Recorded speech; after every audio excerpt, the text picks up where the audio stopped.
Welcome to blessing today morning glory. എല്ലാവരും ഒന്ന് വിളിച്ച് എഴുന്നേൽപ്പിച്ച് എല്ലാവരും ഒന്ന് വിളിച്ചു കൂട്ട്. പ്രധാനപ്പെട്ട കാര്യങ്ങളൊക്കെയാണ് നമ്മൾ ഇന്ന് ചർച്ച ചെയ്യാൻ പോകുന്നത്. You can change the course of your life, your history through prayer. പ്രാർത്ഥനയിലൂടെ ഒരു വ്യക്തിക്ക് തൻ്റെ ചരിത്രത്തെ മാറ്റാൻ കഴിയും, ജീവിതത്തെ മാറ്റാൻ കഴിയും. അതുകൊണ്ട് വളരെ പ്രധാനപ്പെട്ട ഇന്നത്തെ സന്ദേശം മിസ് ചെയ്യരുത്, ഇടയ്ക്ക് വെച്ച് ക്വിറ്റ് ചെയ്യരുത്. മുഴുവൻ ദയവായി കാണുക, മാത്രമല്ല മറ്റുള്ളവരോട് കൂടെ ദയവായി ഇതിനെക്കുറിച്ച് പറയുക. ഈ വീഡിയോ ദയവായി ഫോർവേഡ് ചെയ്ത് കൊടുക്കുക. ഓക്കെ, ഇന്നത്തെ സ്റ്റഡിയിലേക്ക് പോകുന്നതിന് മുമ്പ് നമുക്ക് ഇന്നത്തെ നമ്മുടെ സ്പോൺസേഴ്സ്, ആദ്യത്തേത് ഒരു വെൽവിഷറാണ്. വെൽവിഷർ സ്പോൺസർ ചെയ്തിരിക്കുന്നത്, ഒന്നാമത് ഇന്ന് തോംസൺ എന്ന് പറയുന്ന വ്യക്തിയുടെ വിവാഹ നിശ്ചയമാണ്. അതിന് വേണ്ടിയിട്ടാണ് പ്രാർത്ഥിക്കേണ്ടത്, അതിൻ്റെ ബ്ലെസ്സിങ്ങിന് വേണ്ടിയിട്ട്, കുടുംബജീവിതം അനുഗ്രഹിക്കപ്പെടുവാൻ. കർത്താവെ, ഞങ്ങൾ തോംസന് വേണ്ടി പ്രാർത്ഥിക്കുന്നു. ഇന്ന് തൻ്റെ വിവാഹ നിശ്ചയം നടക്കുമ്പോൾ കർത്താവെ, അങ്ങ് അവരെ അനുഗ്രഹിക്കണമേ. കർത്താവേ, ആ മകനെയും അതുപോലെ തനിക്ക് വേണ്ടി ഒരുക്കപ്പെട്ടിരിക്കുന്ന ആ പെൺകുഞ്ഞിനെയും ഞങ്ങളിപ്പോൾ ചേർന്ന് അനുഗ്രഹിക്കുന്നു. അനുഗ്രഹിക്കപ്പെട്ട കുടുംബജീവിതം അവർക്കുണ്ടാകേണ്ടതിനായി ഞങ്ങളിപ്പോൾ പ്രാർത്ഥിക്കുന്നു കർത്താവേ. രണ്ടാമതായിട്ട് എറണാകുളത്ത് നിന്ന് അമൽ എസ് കുമാർ ആൻഡ് രേവതി അമൽ, അതാണ് സ്പോൺസർ ചെയ്തിരിക്കുന്നത്. നമുക്ക് ഒരുമിച്ച് പ്രാർത്ഥിക്കാം. കർത്താവെ, സ്വന്തമായിട്ടൊരു ഭവനം ലഭിക്കുവാൻ, സാമ്പത്തിക നന്മകൾക്കായി ഞങ്ങളിപ്പോൾ പ്രാർത്ഥിക്കുന്നു. മാതാപിതാക്കളുടെ നല്ല ആരോഗ്യത്തിനായി ഞങ്ങൾ പ്രാർത്ഥിക്കുന്നു. മൂന്നാമതായിട്ട് തിരുവനന്തപുരത്ത് നിന്ന് ലേഖ ആണ് ഇന്നത്തെ നമ്മുടെ സ്പോൺസർ. ഇന്ന് അവരുടെ മകൾ അവന്തികയുടെ 2ാമത്തെ ജന്മദിനമാണ്. Happy birthday Avanthika. നമുക്ക് ഒരുമിച്ച് ചേർന്ന് പ്രാർത്ഥിക്കാം. കർത്താവെ, ഞങ്ങൾ ഒരുമിച്ച് ഇപ്പോൾ പ്രാർത്ഥിക്കുകയാണ്. ലേഖയ്ക്ക് ഗവൺമെൻറ്റിൽ ജോലി ലഭിച്ചല്ലോ കർത്താവെ, അതിൻ്റെ നന്ദി സൂചകമായിട്ടാണല്ലോ ഇത് സമർപ്പിച്ചിരിക്കുന്നത്. ലേഖയുടെയും മകൾ അവന്തികയുടെയും എല്ലാ രോഗങ്ങളും പരിപൂർണമായി സൗഖ്യമാകട്ടെ, കുടുംബത്തിൻ്റെ മേൽ നല്ല ആരോഗ്യമുണ്ടാകട്ടെ എന്ന് ഞങ്ങൾ പ്രാർത്ഥിക്കുന്നു കർത്താവെ, യേശുവിൻ്റെ നാമത്തിൽ തന്നെ. ആമേൻ. ഇന്നത്തെ സ്പോൺസേഴ്സിന് പ്രത്യേകിച്ച് നന്ദി. കർത്താവ് ധാരാളമായി അനുഗ്രഹിക്കട്ടെ. അടുത്ത ദിവസങ്ങൾ നിങ്ങൾക്ക് ഇതുപോലെ സ്പോൺസർഷിപ്പിലേക്ക് വരാം. നിങ്ങൾ ചെയ്യേണ്ടത് സ്ക്രീനിൽ ഇപ്പോൾ കാണിക്കുന്ന അക്കൗണ്ട് ഡീറ്റെയിൽസ് നോട്ട് ചെയ്ത് വയ്ക്കുക. മാത്രമല്ല, ആ സമയത്ത് നിങ്ങൾ തീർച്ചയായിട്ടും നിങ്ങളുടെ വിവരങ്ങൾ വാട്സപ്പിലൂടെയോ മറ്റേതെങ്കിലും ഇമെയിലിലൂടെയോ ദയവായി സ്പോൺസർഷിപ്പിൻ്റെ നമ്പറിലേക്ക് നിങ്ങൾ ദയവായി അയച്ചു കൊടുക്കുക. മാത്രമല്ല, ബ്ലെസ്സിങ് പാർട്ണർഷിപ്പ് പ്രോഗ്രാമിൽ പങ്കുകാരാകാൻ ആഗ്രഹിക്കുന്നവർ സ്ക്രീനിലെ നമ്പറിലേക്ക് മിസ്ഡ് കോൾ നൽകുകയും ചെയ്യാം. നമുക്ക് ഏവർക്കും ചേർന്ന് പാടി ദൈവത്തെ സ്തുതിക്കാം.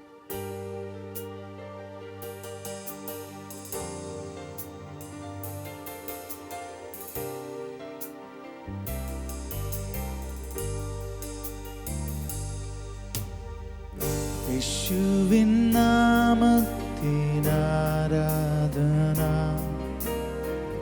രാജാധിരാജാവിനാരാധന,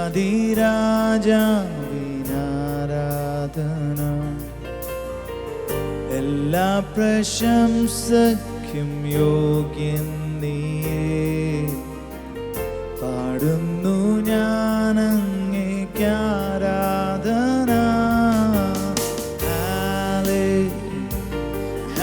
Hallelujah.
1953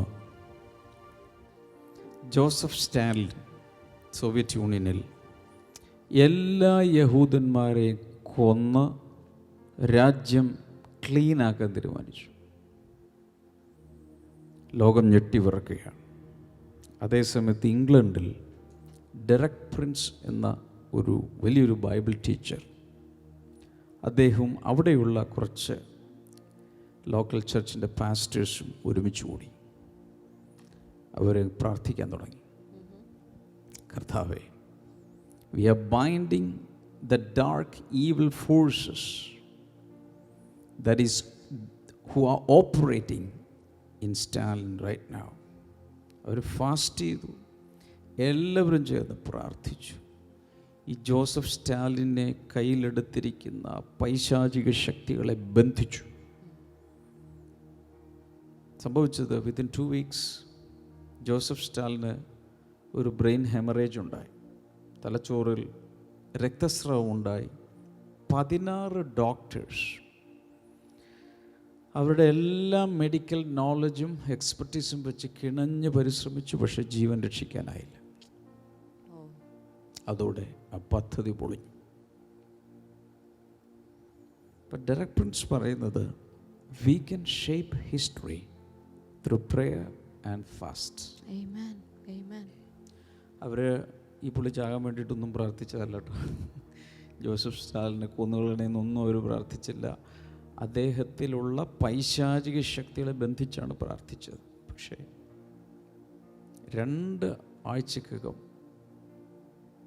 അദ്ദേഹം മരിച്ചുപോയി. അങ്ങനെ യഹൂദന്മാരുടെ കമ്മ്യൂണിറ്റി മുഴുവൻ അന്ന് സോവിയറ്റ് യൂണിയനാണല്ലോ, അവരെല്ലാവരും രക്ഷപ്പെട്ടു. എനിക്ക് നിങ്ങളോട് പറയാനുള്ളത്, ഇനി മൊത്തം ലോകരാജ്യത്തിൻ്റെ ഒന്നും ഷേപ്പ് മാറ്റിയില്ലേലും ഹിസ്റ്ററി മാറ്റിയില്ലേലും അവരവരുടെ ജീവിതത്തിലെ ഈ ചരിത്രമൊന്ന് മാറ്റിയെടുക്കാൻ, ഈ ജീവിതം ഒന്ന് മാറ്റിയെടുക്കാൻ ഉപവാസത്തിനും പ്രാർത്ഥനയ്ക്കും സാധിക്കില്ലേ? ക്ഷമ സിസ്റ്റർ പറ. സാധിക്കും. ഉറപ്പാണോ? നിശ്ചയമായിട്ട് സാധിക്കും. എത്രയോ പേരാണ് ഗദ്ഗദത്തിൽ ജീവിക്കുന്നത്. കർത്താവേ, ഞാനിങ്ങനെ ജീവിച്ചിട്ട് എന്തിനാ? പക്ഷെ പ്രാർത്ഥനയിലൊന്ന് ഉണർന്നു നോക്ക്, ഉപവാസത്തിലൊന്ന് ഉണർന്നു നോക്ക്. സാധാരണ ആചാരപരമായ രീതിയിലുള്ളതായിട്ടുള്ള ഒരു പ്രാർത്ഥനയെക്കുറിച്ച്, ഉപവാസത്തെക്കുറിച്ച് ഒന്നുമല്ല ഞാനീ പറയുന്നത്. Real prayer, real fast. ചരിത്രം മാറും. പ്രാർത്ഥനയിൽ എന്ത് സംഭവിക്കുന്നു? ഇപ്പം നമ്മൾ പലപ്പോഴും പ്രാർത്ഥിക്കുന്ന സമയത്ത് എന്ത് സംഭവിക്കുന്നുള്ളത് നമുക്കൊന്നും അറിയില്ലല്ലോ. പക്ഷെ അത് കറക്റ്റായി വിവിഡായി പിക്ചറൈസ് ചെയ്തിരിക്കുന്നൊരു ഭാഗം ബൈബിളിലുണ്ട്. ആ ഭാഗം നമുക്കൊന്ന് എടുത്താലോ? തുറക്ക്, ബൈബിൾ തുറക്ക്. എക്സഡസ് 17, പുറപ്പാട് പുസ്തകം. ഒന്ന് നോക്കിയേ ബൈബിളിലുണ്ടോ? നിങ്ങളുടെ ബൈബിളിലുണ്ടെങ്കിൽ ഒന്ന് തുറക്കുക. പുറപ്പാട് പുസ്തകം, പഴയ നിയമത്തിൽ 2-ാമത്തെ പുസ്തകം, ഉൽപ്പത്തി കഴിഞ്ഞാൽ പുറപ്പാട്. 17-ാം അധ്യായം 8 മുതൽ അങ്ങ് വായിക്കുക. അവിടെ ഒരു സംഭവം നടക്കുവാണ്. രഫീദീമിൽ വെച്ച് അമാലേക്ക് വന്ന് ഇസ്രായേലിനോട് യുദ്ധം ചെയ്തു. അതായത് ഇസ്രായേൽ ഒരു രാഷ്ട്രമാണ്, പക്ഷേ എങ്ങും ഉറച്ചിട്ടില്ല, സ്ഥിരവാസമായിട്ടില്ല. അവിടുന്ന് പുറപ്പെട്ടേക്കുക. ഈ യുദ്ധം പുറപ്പെട്ട് മരുഭൂമിയിലാണ്. 40 വർഷം മരുഭൂമിയിൽ കിടന്ന് ഇങ്ങനെ കറങ്ങുക. റഫീദിം എന്ന സ്ഥലത്തെത്തിയ സമയത്ത് മറ്റൊരു ജനത ഇവരെ അറ്റാക്ക് ചെയ്ത് തോൽപ്പിക്കാൻ വേണ്ടി വന്നു. അപ്പോൾ മോശ യോശുവയോട്, നീ ആളുകളെ തിരഞ്ഞെടുത്ത് പുറപ്പെട്ട് അമാലേക്കിനോട് യുദ്ധം ചെയ്യുക. ഞാൻ നാളെ കുന്നിൻ മുകളിൽ ദൈവത്തിൻ്റെ വടി കയ്യിൽ പിടിച്ചുകൊണ്ട് നിൽക്കും എന്ന് പറഞ്ഞു. അപ്പോൾ ഇവരെല്ലാവരുടെ കൂടി മൊത്തം ഇതിനെ പറയുന്നത് the wilderness church of God എന്നാണ്. ആരെ? ഇസ്രായേൽ സഭ. മരുഭൂമിയിലെ സഭ എന്ന് തന്നെ അപ്പോസ്തല പ്രവൃത്തിയിൽ എഴുതിയിട്ടുണ്ട്. മരുഭൂമിയിലെ സഭ. അതുകൊണ്ട് ഞാൻ പറഞ്ഞത് the wilderness church of God. അപ്പോൾ അവിടുത്തെ സീനിയർ പാസ്റ്ററാണ് ആര്? മോസസ്. കുറച്ച് അസിസ്റ്റൻറ്റ് പാസ്റ്റേഴ്സൊക്കെ ഉണ്ട്. അതിലൊരു പാസ്റ്റർ ജോഷു ഉണ്ട് അവിടെ, അല്ലേ? പിന്നെ ഒരു പാസ്റ്റർ ആറനുണ്ട്, അഹരോൻ പാസ്റ്ററുണ്ട്, അസിസ്റ്റന്റ് പാസ്റ്റർ. പിന്നെ ഒരു ഹൂർ എന്ന് പറഞ്ഞൊരു പാസ്റ്റർ ഹൂറുണ്ട്. അങ്ങനെ കുറച്ച് പാസ്റ്റേഴ്സൊക്കെ ഉണ്ട് അവർക്ക്. അപ്പോൾ ഇവിടെ അതിഭയങ്കരമായ ഒരു ആക്രമണം വന്നിരിക്കുകയാണ്. എല്ലാവരും ചിലപ്പോൾ കൊന്നുകളയും. ഇവർ ഓർക്കേണ്ടത്, ഒരു രാജ്യം, ആ രാജ്യത്തിൻ്റെ പട്ടാളം, ഒരു രാജ്യം എന്ന് പറയുമ്പോൾ തന്നെ രാജ്യത്തിൻ്റെ അതിർത്തിയായിട്ട് ഒരു അതിർത്തി കാത്ത് അകത്ത് കിടക്കുന്ന രീതിയിൽ സ്വന്തമായിട്ടൊരു രാജ്യം വേണ്ടി. ഇവർക്ക് സ്വന്തമായിട്ട് രാജ്യം ഉണ്ടോ? ഇപ്പോൾ ഇല്ല, പോകുന്നേ ഉള്ളൂ രാജ്യം ഉണ്ടാക്കാൻ വേണ്ടി. പോകുന്ന വഴിയിൽ മരുഭൂമിയിലാണ് ഈ സംഭവം. എന്ന് വെച്ചാൽ വഴിയാത്രയിൽ വെച്ചാണ് ഈ ആക്രമണം വരുന്നത്. ഇപ്പോൾ സീനിയർ പാസ്റ്റർ ഒരു ജൂനിയർ പാസ്റ്റർ വിളിച്ചിട്ട് പറഞ്ഞു, നീ പെട്ടെന്ന് കുറേ ആളുകൾ സെലക്ട് ചെയ്യും. പട്ടാളമൊന്നുമില്ല ഉണ്ടാക്കിയെടുത്തിട്ട് അവിടെ ചെന്നിട്ട് പട്ടാളത്തിലൊരു റിക്രൂട്ട്മെന്റ് പോലും നടന്നിട്ടില്ല. Choose some of our men and go out to fight the Amalekites. കുറച്ച് പേർ റിക്രൂട്ട് ചെയ്യാൻ പറഞ്ഞു. പക്ഷെ ഞാൻ ചെയ്യാൻ പോകുന്നത് എന്താ? Tomorrow I will stand on top of the hill with the staff of God in my hands. നാളെ ഞാൻ കുന്നിൻ മുകളിൽ ദൈവത്തിൻ്റെ വടി കയ്യിൽ പിടിച്ചും കൊണ്ട് നിൽക്കും എന്ന് പറഞ്ഞു. ദൈവത്തിൻ്റെ വടിയിൽ നിന്ന് ദൈവം കൂന് പിടിച്ചിട്ട് കുത്തി നടക്കുന്ന വടിയൊന്നും അല്ലോട്ടെ. ദൈവത്തിൻ്റെ വടിയിൽ നിന്ന് അവിടെ എഴുതിയിരിക്കുന്നത് ശരിക്കും അഹരോൻ്റെ എങ്ങാണ്ടും വടിയാണ്. മോശ അന്ന് ചെങ്കടലിന് നേരെ നീട്ടിയ വടി. ആ വടി അത്ഭുതം പ്രവർത്തിക്കാൻ വേണ്ടി ഉപയോഗിക്കേണ്ട വടി, പാറയടിച്ച ആ വടി, അത് പിടിച്ചുകൊണ്ട് ഞാൻ ദൈവത്തിന് മുമ്പിൽ പോയി നിൽക്കാൻ പോവാം. എവിടെ? മലമുകളിൽ. നമ്മളാണെങ്കിൽ മല മുകളിലോട്ട് പോകുന്ന വഴിക്ക് തന്നെ കാറ്റ് പോകും. ഇതിപ്പോൾ മുകളിൽ ചെന്നിട്ട് ഈ വടിയും പിടിച്ച് ഒരു വെയിലത്ത് മരുഭൂമിയിൽ ഇങ്ങനെ നിൽക്കണം. ഇത് കാണിക്കുന്നത് പ്രാർത്ഥനയാണ്. ഞാൻ ദൈവമുമ്പാകെ നിൽക്കും എന്ന് വെച്ചാൽ അതിൻ്റെ അർത്ഥം I'm going to pray. അപ്പോൾ സീനിയർ പാസ്റ്റർ എന്താ പറയുന്നത്? ഞാൻ പ്രാർത്ഥിക്കാൻ പോവാ, നീ പോയി യുദ്ധം ചെയ്യും. ഞാൻ പ്രാർത്ഥിക്കാൻ പോയി, നീ പോയി ശുശ്രൂഷിക്കുക എന്ന് പറയുന്നു. നീ പോയി യുദ്ധം ചെയ്യും. 10-ാം വചനം നോക്കാം. മോശ തന്നോട് പറഞ്ഞതുപോലെ യോശുവ ചെയ്തു, അമാലേക്കിനോട് പൊരുതു. എന്നാൽ മോശയും അഹരോനും ഹൂരും കുന്നിൻ മുകളിൽ കയറി. 3 പേര് മുകളിലോട്ട് കയറിപ്പോയി, ഒരാൾ താഴത്തോട്ടും പോയി, താഴ്വരയിലേക്ക് പോയി. ആരാണത്? ജോഷുവ പോയത് ആരെ കൂടെ? താൻ തിരഞ്ഞെടുത്ത പട്ടാളത്തോടൊപ്പം പോയേക്കുവാണ്. അപ്പോൾ ഇവർ ബാക്കിയുള്ള 3 പേര് മുകളിൽ കയറി. അടുത്ത് വായിക്കാമോ? മോശ കൈ ഉയർത്തിയിരിക്കുമ്പോൾ ഇസ്രായേൽ ജയിക്കും. മോശ കൈ ഉയർത്തിയിരിക്കുമ്പോൾ ഇസ്രായേൽ ജയിക്കും. കൈ താഴ്ത്തിയിരിക്കുമ്പോൾ മോശ കൈ താഴെയിട്ടിരിക്കുമ്പോൾ അമാലേക്ക് ജയിക്കും. ഒന്നുകൂടി വായിക്കാതെ. മോശ കൈ ഉയർത്തിയിരിക്കുമ്പോൾ ഇസ്രായേൽ ജയിക്കും. മോശ കൈ താഴ്ത്തിയിരിക്കുമ്പോൾ അമാലേക്ക് ജയിക്കും. എന്താ പരിപാടി ഇവിടെ? ഇതൊരു മാജിക്കാണല്ലോ. എപ്പോഴെല്ലാം മോശ വടി പിടിച്ചുകൊണ്ട് കൈ പൊക്കി പിടിക്കുമോ അപ്പോഴെല്ലാം ഇസ്രായേൽ ജയിക്കും, അവർക്ക് ജയമാണ്. എപ്പോഴെല്ലാം ക്ഷീണം കൊണ്ട് ഒരു മനുഷ്യനെ ഈ കൈ ഉയർത്തിപ്പിടിക്കുന്നതിനൊരു പരിധിയുണ്ട്. കാരണം ഈ പമ്പ് ഇവിടെ അല്ലേ, പമ്പ് ചെയ്യുന്ന ബ്ലഡ് ഇത്ര ഉയരെ വരെ പോവുള്ളൂ. ഇവിടെ വരെയൊക്കെ മാക്സിമം ഇവിടെ വരെ ഉള്ളൂ. അതിനപ്പുറത്തോട്ട് ഇത് സാധനം പമ്പ് ചെയ്യാനുള്ള ശക്തി ഈ പമ്പിനില്ല. അതുകൊണ്ട് കുറച്ച് കഴിയുമ്പോൾ എന്ത് പറ്റും? ബ്ലഡ് സർക്കുലേഷൻ ഇല്ലാത്തത് കൊണ്ട് കൈ കഴച്ച് ഒടിഞ്ഞ് അത് താഴേക്ക് പോരും. അപ്പോൾ അങ്ങനെ പല പ്രാവശ്യം അദ്ദേഹം പിടിക്കുക മാക്സിമം ശ്രമിക്കുന്നുണ്ട്, പക്ഷേ താഴേക്ക് പോന്നുകൊണ്ടിരിക്കുകയാണ്. അപ്പോൾ ഈ പ്രാർത്ഥനയുടെ റിസൾട്ട് എവിടെ കാണുന്നറിയാമോ? താഴ്വരയിലേക്ക് നോക്കിയാൽ മതി. റിസൾട്ട് താഴ്വരയിലേക്ക് നോക്കുമ്പോൾ എപ്പോഴെല്ലാം മോശയുടെ കൈ നന്നായിട്ട് ഉയർന്നിരിക്കുന്ന ആ സമയത്ത് അവിടെ എന്താ നടക്കുന്നത്? ഇസ്രായേൽ ജയിച്ചുകൊണ്ടിരിക്കുക. കൈ താഴേക്ക് പോന്നാലോ ഉടൻ തന്നെ അറ്റാക്ക് അവിടെ നിന്ന് വന്നിട്ട് അമാലേക്കർ ജയിച്ചുകൊണ്ടിരിക്കും. ഇത് പല പ്രാവശ്യം കണ്ടു. ഇവിടെ ഇങ്ങനെ ഉയരുകയും താഴുകയും ചെയ്യുന്നതനുസരിച്ച് അവിടെ ജയമോ പരാജയമോ കണ്ടുകൊണ്ടിരിക്കുകയാണ്. ഇത് കണ്ടപ്പോൾ എന്ത് സംഭവിച്ചു? 12-ാമത്തെ വചനം നോക്കി. എന്നാൽ മോശയുടെ കൈ ഭാരം തോന്നിയപ്പോൾ അവർ ഒരു കല്ലെടുത്തു വെച്ചു, അവൻ അതിന്മേലിരുന്നു. അഹരോനും ഹൂരും ഒരുത്തനിപ്പുറത്തും ഒരുത്തനപ്പുറത്തും നിന്ന് അവന്റെ കൈ താങ്ങി. അങ്ങനെ അവന്റെ കൈ സൂര്യൻ അസ്തമിക്കും വരെ ഉറച്ചു നിന്നു. അപ്പോൾ ഉടൻ തന്നെ 2 അസിസ്റ്റൻസ് ഉണ്ടല്ലോ, അവർ ചെയ്ത പരിപാടി ഒരു കല്ലെടുത്തു, കല്ലിൻ്റെ മുകളിൽ ഇരുത്തി. എന്ന് വെച്ചാൽ ഇപ്പോൾ നമ്മൾ കസേരയിൽ ഇരുത്തുന്ന പോലെ ആളൊരു പാറ എടുത്ത് വെച്ചിട്ട് മോശെ അവിടെ ഇരുത്തി. എന്തിനാ അങ്ങനെ ചെയ്തത്? ഇരുന്ന് കഴിയുമ്പോൾ അദ്ദേഹത്തിൻ്റെ കൈ അപ്പോൾ ഇത്ര ഒത്തിരി ഉയരത്തിലല്ലല്ലോ, ഇവർക്കൊന്ന് പിടിച്ച് താങ്ങാൻ വേണ്ടിയിട്ട്. അപ്പുറം ഇപ്പുറം നിന്ന് രണ്ടുപേർ പിടിച്ചുകൊണ്ടിരുന്നു. അപ്പോഴും ബ്ലഡ് സർക്കുലേഷനൊക്കെ തീർന്ന് എല്ലാം തീർന്ന് ഉണങ്ങി വരണ്ട് പൊക്കോണ്ടിരിക്കുകയാകാം. പക്ഷേ ഇവർ രണ്ടുപേരും കൂടി താഴെയിടാതെ പിടിച്ചു നിന്നു. എന്ത് സംഭവിച്ചു? അങ്ങനെ അവന്റെ കൈ സൂര്യൻ അസ്തമിക്കും വരെ ഉറച്ചു നിന്നു.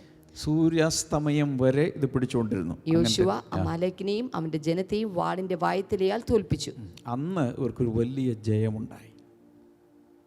അപ്പോൾ പ്രേയറിൻ്റെ റിസൾട്ട് കണ്ടു, പ്രേയറിൻ്റെ ഇമ്പാക്റ്റ് കണ്ടു. ഇതൊരു സിംബോളിക്കായി നമ്മൾ ഏറ്റെടുക്കണം. എന്ന് വരെ ടോപ്പ് ഗൈ, ഒരു കുടുംബത്തിലാണെങ്കിൽ കുടുംബനാഥൻ, ഒരു കൂട്ടായ്മയിലാണെങ്കിൽ അതിനെ നടത്തുന്നയാൾ, ആ ആൾ എത്രത്തോളം പ്രാർത്ഥനയിൽ ദൈവസനിൽ നിൽക്കുമോ അത്രത്തോളം താഴേക്കിടയിലുള്ള സകലർക്കും ജയമാണ്. എത്ര പേർക്ക് മനസ്സിലാകുന്നുണ്ട്? അതുകൊണ്ടാണ് അപ്പസ്തോല പ്രവൃത്തികൾ 6-ാം അധ്യായത്തിൽ അവിടെ ഒരു വലിയ പ്രശ്നം ഉണ്ടായി. ഭക്ഷണം വിളമ്പുന്നത് ശരിയല്ല, പാർഷ്യാലിറ്റി കാണിക്കുന്നു. ഗ്രീക്കുകാരായ വിധവമാർക്ക് ശരിയായ രീതിയിൽ ഭക്ഷണം കൊടുക്കുന്നില്ല എന്നൊക്കെയുള്ളൊരു പ്രശ്നം സഭയ്ക്കകത്തുണ്ടായ സമയത്ത് 7 ഡീക്കൻസിനെ മേശയിൽ ഇതെല്ലാം വിളമ്പാൻ ആത്മാവും ജ്ഞാനവും നല്ല സാക്ഷ്യമുള്ളവരെ തിരഞ്ഞെടുത്ത ശേഷം ആ പ്രശ്നം പരിഹരിച്ചിട്ട് അവിടെ പത്രോസ് പറഞ്ഞൊരു കാര്യമുണ്ട്, നിങ്ങൾ ഈ മേശയിൽ ശുശ്രൂഷിച്ച് ഈ കാര്യങ്ങളൊക്കെ നോക്കി നടത്തിക്കും, പക്ഷെ ഞങ്ങൾ പ്രാർത്ഥനയിലും വചന ശുശ്രൂഷയിലും മുറ്റിരിക്കും. എന്ന് വെച്ചാൽ ഞങ്ങൾ ഏറ്റവും കൂടുതൽ ഫോക്കസ് ചെയ്യാൻ പോകുന്നത്, ടൈം സ്പെൻഡ് ചെയ്യാൻ പോകുന്നത് പ്രാർത്ഥനയ്ക്ക് വേണ്ടിയിട്ടും വചന ശുശ്രൂഷയ്ക്ക് വേണ്ടിയിട്ടുമായിരിക്കും. So we are going to pray, that's our main duty. അപ്പോൾ സീനിയേഴ്സിൻ്റെ ഏറ്റവും വലിയ കടമ എന്ന് പറയുന്നത് കൂടുതൽ സമയം ദൈവസ്ഥലിരിക്കുക, പ്രാർത്ഥിക്കുക എന്നുള്ളതാണ്. അങ്ങനെ പ്രാർത്ഥിക്കുമ്പോൾ ജനത്തിന് വിടുതലാണ്. ജനത്തിൻ്റെ എതിരെ വരുന്ന സകല ശത്രുക്കളുടെ ആക്രമണങ്ങളെയും എതിർത്ത് തോൽപ്പിക്കുന്നതാണ് മുകളിൽ നടക്കുന്ന പ്രാർത്ഥന. കൂട്ടായ്മയെ ലീഡ് ചെയ്യുന്നയാൾ നടത്തുന്ന പ്രാർത്ഥന. ഒരു കുടുംബനാഥൻ്റെ പ്രാർത്ഥന വളരെ പ്രധാനപ്പെട്ടതാണ്. കുടുംബത്തിൻ്റെ രക്ഷയാണ്. ഹല്ലേലൂയ. പലപ്പോഴും പ്രെയർ ഡിപ്പാർട്ട്മെൻറ്റ് സ്ത്രീകൾക്കാണ് വിട്ടുകൊടുക്കാറ്. ഇനി അങ്ങനെ ചെയ്യല്ലേ, നീ പ്രാർത്ഥിക്കും എന്നാണ് സാധാരണ പുരുഷന്മാരൊക്കെ പറയും. നീ പ്രാർത്ഥിച്ചു, ഞാനിവിടെ ഇരുന്നു, നീ പ്രാർത്ഥിച്ചു, എൻ്റെയും കൂടി കാര്യം പറഞ്ഞേക്ക്. അങ്ങനെ ഒരിക്കലും ചെയ്യാതെ കൂടുതൽ പ്രാർത്ഥിക്കേണ്ടത് കുടുംബനാഥന്മാരാണ്, പുരുഷന്മാരാണ്. പുരുഷന്മാർ എല്ലായിടങ്ങളിലും വാഗ്വാദമെല്ലാം വിട്ടൊഴിഞ്ഞ് വിശുദ്ധ കരങ്ങളെ ഉയർത്തി പ്രാർത്ഥിപ്പിക്കും. ഇന്നലെ കഴിഞ്ഞ ദിവസം നമ്മൾ കണ്ടു 1 തിമോത്തിയോസ് 2-ാം അധ്യായത്തിൽ 1 മുതൽ 8 വരെയുള്ള ഭാഗത്ത് ഇൻസ്ട്രക്ഷൻസ് കൊടുത്തിട്ടുണ്ട് പ്രാർത്ഥനയ്ക്ക്. അതിൽ പറഞ്ഞിരിക്കുന്ന കാര്യമാണ് ഞാൻ പറയുന്നത്. അപ്പോൾ അത്രത്തോളം വലിയ പ്രാർത്ഥനയാണ് ഉയരേണ്ടത്. ഞാൻ പറഞ്ഞു വരുന്നത്, പ്രാർത്ഥിച്ചാൽ ചരിത്രം മാറും. പറഞ്ഞേ, പ്രാർത്ഥിച്ചാൽ ചരിത്രം മാറും. നിങ്ങൾ പറഞ്ഞില്ലല്ലോ, ഒന്ന് പറഞ്ഞെല്ലാവരും. പ്രാർത്ഥിച്ചാൽ ചരിത്രം മാറും. ലൈവ് ചാറ്റിലൊക്കെ ഒന്ന് ടൈപ്പ് ചെയ്തിട്ടേ, പുസ്തകത്തിലൊന്ന് എഴുതിയിട്ടേ, പ്രാർത്ഥിച്ചാൽ ചരിത്രം മാറും. 1 യോഹന്നാൻ 5, 1 John 5:14 and 15. Now this is the confidence that we have in him, that if we ask anything according to his will, he hears us. And if we know that he hears us, whatever we ask, we know that we have the petitions that we have asked of him. അവൻ്റെ ഇഷ്ടപ്രകാരം നാം എന്തെങ്കിലും അപേക്ഷിച്ചാൽ അവൻ നമ്മുടെ അപേക്ഷ കേൾക്കുന്നു എന്നുള്ളത് നമുക്ക് അവനോടുള്ള ധൈര്യമാകുന്നു. നാം എന്തപേക്ഷിച്ചാലും അവൻ നമ്മുടെ അപേക്ഷ കേൾക്കുന്നു എന്നറിയുന്നുവെങ്കിൽ അവനോട് കഴിച്ച അപേക്ഷ നമുക്ക് ലഭിച്ചു എന്നറിയുന്നു. ആമേൻ. അവിടെ പ്രത്യേകിച്ച് ശ്രദ്ധിക്കേണ്ടത് അക്കോർഡിംഗ് ടു ഹിസ് വിൽ, അവൻ്റെ ഇഷ്ടപ്രകാരം എന്തെങ്കിലും പ്രാർത്ഥിക്കുവാണെങ്കിൽ തീർച്ചയായിട്ടും അതിനൊരു മറുപടി ദൈവം വെച്ചിട്ടുണ്ട് എന്നവിടെ ക്ലിയറായിട്ട് കാണും. അപ്പോൾ പ്രാർത്ഥനയിൽ വലിയ ശക്തിയുണ്ട്. പ്രാർത്ഥനയ്ക്ക് ജീവിതത്തെ മാറ്റിമറിക്കാൻ കഴിയും. ഏത് പ്രാർത്ഥനയാണ്? ദൈവത്തിൻ്റെ ഇഷ്ടപ്രകാരമുള്ള പ്രാർത്ഥന. അതെങ്ങനെ അറിയാൻ കഴിയും? ദൈവവചനം അറിയുമ്പോൾ, പരിശുദ്ധാത്മാവ് നമ്മിലുള്ളപ്പോൾ ദൈവഹിതം പ്രാർത്ഥിക്കുവാൻ നമുക്ക് സാധിക്കും. ഹീബ്രൂസ് ചാപ്റ്റർ 1 വേഴ്സ് നമ്പർ 14, എബ്രായ ലേഖനം 1:14 അവിടെ ഏഞ്ചൽസിനെ കുറിച്ച് പറയുന്നുണ്ട്. Angels are ministering spirits sent to serve those who will inherit salvation. അവർ ഒക്കെയും രക്ഷ പ്രാപിക്കാനുള്ളവരുടെ ശുശ്രൂഷയ്ക്ക് അയക്കപ്പെടുന്ന സേവകാത്മാക്കളല്ലേ? അവരൊക്കെയും ആരൊക്കെയും? ദൂതന്മാർ. ദൈവത്തിൻ്റെ ദൂതന്മാർ നമുക്ക് കണ്ണുകൊണ്ട് കാണാൻ കഴിയുന്നില്ലെങ്കിലും അനേക ദൂതന്മാരെ ദൈവം രക്ഷിക്കപ്പെടുന്ന ദൈവത്തിൻ്റെ കുഞ്ഞുങ്ങളുടെ രക്ഷയ്ക്ക് വേണ്ടി അവരുടെ പ്രൊട്ടക്ഷന് വേണ്ടിയിട്ടൊക്കെ അയച്ചിട്ടുണ്ട്. ഒത്തിരി ഏഞ്ചൽസിനെ കർത്താവ് അയച്ചിട്ടുണ്ട്. ഈ angels they are ministering spirits. അവർ ശുശ്രൂഷിക്കുന്ന ആത്മാക്കളാകുന്നു, സേവക ആത്മാക്കളാകുന്നു, അല്ലെങ്കിൽ they come to help us. നമ്മളെ സഹായിക്കാൻ വേണ്ടിയാണ് അങ്ങനെയുള്ളവർ വരുന്നത്. അപ്പോൾ പലരുടെയും സ്പിരിച്വൽ ഐസ് ഓപ്പൺ ആകുന്ന സമയത്ത്, ചില പ്രെയർ മീറ്റിംഗ് നടക്കുന്ന സമയത്ത് ചിലരുടെ സ്പിരിച്വൽ ഐസ് ഓപ്പൺ ആകുമ്പോൾ അവർ കാണുകയാണ് ഒരു 300 പേര് പ്രെയർ ഹോളിൽ ഇരിപ്പുണ്ട് നോക്കുമ്പോൾ. പക്ഷേ അതിന് ഇരട്ടി ദൂതന്മാർ അവിടെ ഇങ്ങനെ നിൽക്കുക, ചുറ്റും നിൽക്കുക, ഇങ്ങനെ വാച്ച്ഫുൾ ഐസോടുകൂടി അതിൻ്റെ ഇരട്ടി ആണ് നിൽക്കുന്നത്. അപ്പോൾ എവിടെ ആൾക്കൂട്ടം ഉണ്ടായാലും അതിൻ്റെ ഇരട്ടി ഏഞ്ചൽസ് അവിടെ ഉണ്ടായിരിക്കും. ഒരാൾ ഒരു ദിവസം കാർ ഓടിച്ചു പോകുമ്പോൾ ഒരു സഭാ ഹോൾ അദ്ദേഹം കാണുവാണ്. പുറത്തൊരു രാജ്യത്താണ് ഒരു വലിയ ഹ്യൂജ് ഏഞ്ചൽ ആ ചർച്ച് ഹാളിൻ്റെ റൂഫിൻ്റെ മുകളിൽ കയറി ഇങ്ങനെ ഇരിക്കുക.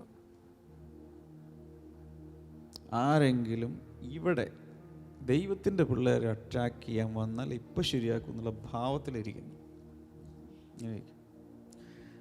ഫ്രണ്ട് ഡോറിൻ്റെ അവിടെ വേറൊരു വലിയ ഏഞ്ചൽ നിൽപ്പുണ്ട്.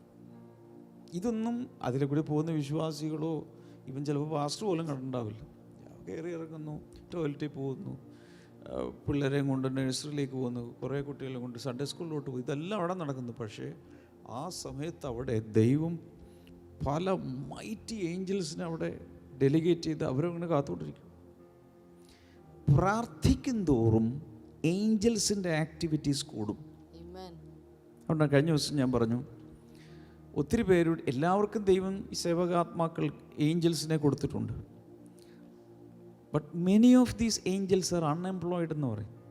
ജോലിയില്ല, പണിയില്ല, എന്താ കാര്യം? ഇവർ മര്യാദ പ്രാർത്ഥിക്കുന്നുമില്ല, ഒന്നും ചെയ്യാത്തത് കൊണ്ട് അവർക്ക് ഒരു ജോലിയില്ല.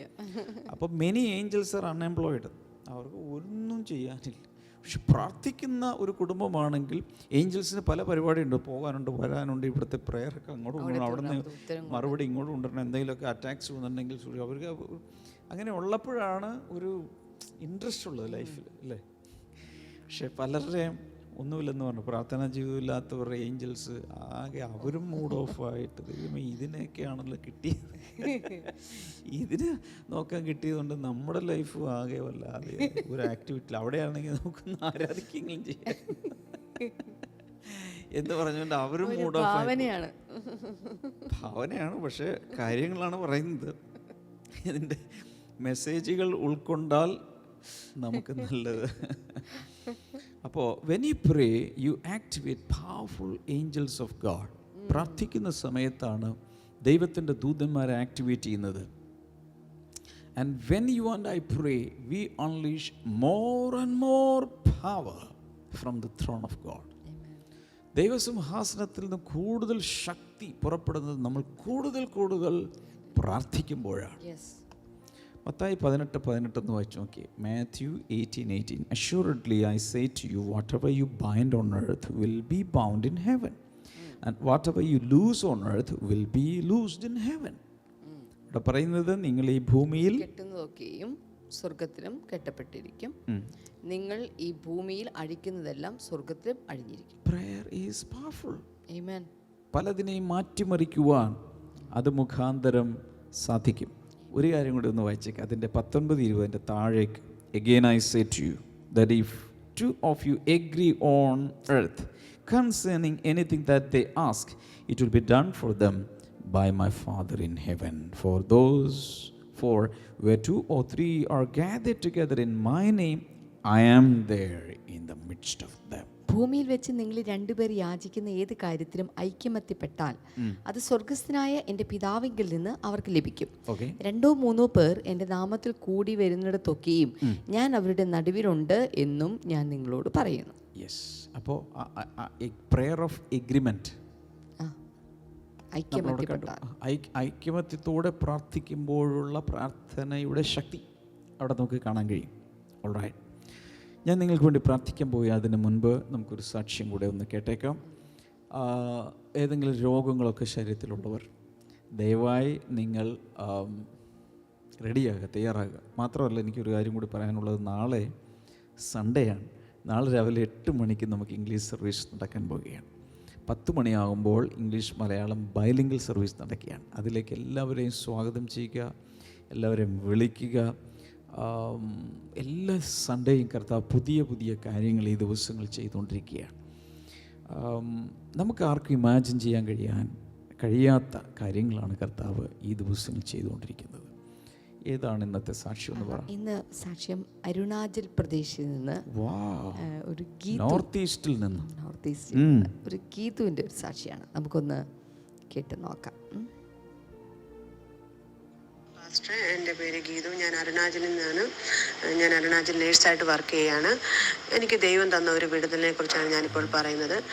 ഞാൻ ഇവിടെ കഴിഞ്ഞ ദിവസം നൈറ്റ് ഡ്യൂട്ടി 23 ചെയ്തുകൊണ്ടിരുന്നപ്പോൾ എനിക്കൊരു ഗ്യാസിൻ്റെ പ്രശ്നം ഉണ്ടായിരുന്നു. 2-3 ദിവസമായിട്ട് അതിൻ്റെ പ്രശ്നത്തെ ഞാൻ ഭാരപ്പെടുമായിരുന്നു. ഞാൻ ദൈവസന്നിധി പ്രാർത്ഥിച്ചുകൊണ്ടിരുന്നു, ദൈവമേ ഇതെനിക്ക് മാറ്റിത്തരണേന്ന്. ഗ്യാസ് കൂടിയിട്ട് എനിക്ക് വോമിറ്റിംഗ് ടെൻഡൻസി ആയിട്ട് ഒരു വെള്ളം പോലും കുടിക്കാൻ വയ്യാത്ത അവസ്ഥയിൽ ഞാൻ ഭാരപ്പെടുമായിരുന്നു. എനിക്ക് ഇപ്പോൾ ഓൾറെഡി എനിക്ക് കോവിഡ് വന്ന് നെഗറ്റീവ് ആയതാണ്. ഞാൻ ദൈവസന്നിധി പ്രാർത്ഥിച്ചു, ദൈവമേ എനിക്ക് കോവിഡ് വരില്ലേ, രണ്ടാമത് ഇനി വരല്ലേ എന്ന് ഞാൻ ദൈവസന്നിധി പ്രാർത്ഥിച്ചു. പിന്നെ ഒരു ഡൗട്ട് തോന്നി, ടൈഫോയിഡ് ടെസ്റ്റും H. പൈലോറി ടെസ്റ്റും ചെയ്ത് നോക്കിയപ്പോൾ എനിക്ക് ഗ്യാസിൻ്റെ H. പൈലോറി പോസിറ്റീവായിരുന്നു, അതുപോലെ ടൈഫോയിഡും പോസിറ്റീവായിരുന്നു. ഞാൻ എന്നിട്ട് ഡോക്ടറെ കാണിച്ചപ്പോൾ എന്നോട് ഇഞ്ചക്ഷൻ എടുക്കാൻ പറഞ്ഞു. പക്ഷേ ഞാൻ ഇഞ്ചക്ഷനൊന്നും എടുത്തില്ല. ഞാൻ എൻ്റെ ദൈവസന്നിധി വിശ്വസിച്ചു പ്രാർത്ഥിച്ചു.